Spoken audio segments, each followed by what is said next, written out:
75-чилердин каты айыпталуучу Курсан Асанов сотто көрсөтмө берди.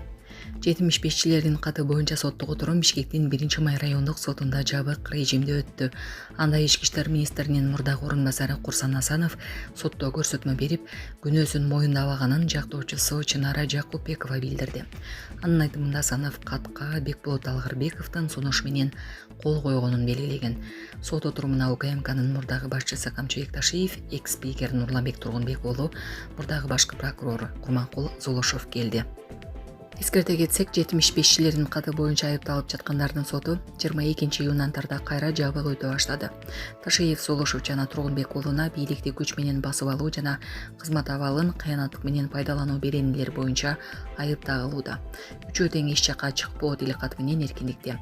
Ал эми Бекболот Алгарбеков, Эмилбек Узакбаев, Курманбек Тыйканбаев, Алы Карашев жана Курсан Асанов кызмат абалын кыянаттык менен пайдалануу беренеси менен тергөө абагында кармалууда. Депутат Ош Алай жолундагы селден каза болгондорго көңүл айтты. Бүгүн жогорку кеңештин жыйынында депутат Алайбек Сарыбашев Ош Алай жолундагы сел кырсыгында каза болгондордун жакындарына көңүл айтты. Эл өкүлү өз сөзүндө кырсыктан каза болгон алты жарандын эң кичинекейи 1 жаштагы наристе болгонун белгиледи. Ошондой эле депутат өзгөчө кырдаалдар министрлигинин эскертүүлөрүнө өзгөчө көңүл буруу зарылдыгын баса белгиледи. Эскерте кетсек, 24-июнда Ош Алай унаа жолунун 58-чакырымында сел жүрүп, бир жеңил унааны агызып кетти. Унаадагы 6 адам каза таап, 2 адам ооруканага жеткирилди. 18 жаштагы кыргызстандык улан Германияда сууга чөгүп каза болду. Кыргызстандын тышкы иштер министрлиги 25-июнда тараткан маалыматка ылайык 18 жаштагы кыргыз жараны Германияда сууга чөгүп каза тапты. Маалыматка ылайык маркум 23-июнда Германиянын Хекстер шаарына жакын жердеги көлдө сууга түшүп жатканда көз жумган. Ал Германияга Фрейнджоп программасынын алкагында отурумдук иштөө үчүн барган. Журда Кыргызстандын Германиядагы элчилиги жергиликтүү органдар иш берүүчү жана каза болгон жарандын жакындары менен байланышып, документтерди таристөө жана сөөктүү мекенине жеткирүү маселелери боюнча зарыл болгон консулдук укуктук көмөк көрсөтүп жатат. Жай мезгили башталганын тартып, Кыргызстандын жарандары чет өлкөлөр. Сонун жаңылык. Сиз билген жана ишенген Умбем клиникасы эми сизге дагы да болсо жакыныраак болду. Анткени бизде жаңы филиал ачылды. Андыктан келип, өзүңүздүн жана жакындарыңыздын ден соолугуна кам көрүшүңүздү сунуштайбыз. Биздин жогорку даражадагы дарыгерлер төмөндөгү адистиктер боюнча кабыл алат. Стоматология, гинекология, терапия, лор, хирургия, педиатрия, урология, УЗИ жана башка адистиктер. Лабораториялык анализдин 5000ден ашуун түрү алынат.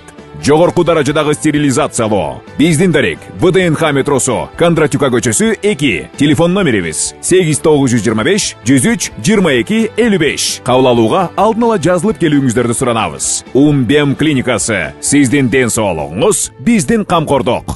Сууга чөгүп каза болгон экинчи учур катталды. 6-июнда Туркиянын Анталия провинциясынын Кеми районунда деңизге чөмүлүп жатып, кыргызстандык 24 жаштагы жаран дайынсыз жоголгон. Анын сөөгү 1-июнда табылган. Маркум Анталиядагы Кая Палазо белек мейманканасында иштеп жүргөнү белгилүү болгон. Булак азаттык. Рейтер Москвадагы мунай заводу жылдын аягына чейин иштебеши мүмкүн. Үстүздөгү айда 2 рет пилотсуз учактардын соккусуна кабылган Москвадагы мунай иштетүүчү заводдун иши жылдын аягына чейин жанданбашы мүмкүн. Бул тууралуу тармактагы 2 булакка шилтеме менен Рейтер агенттиги жазды.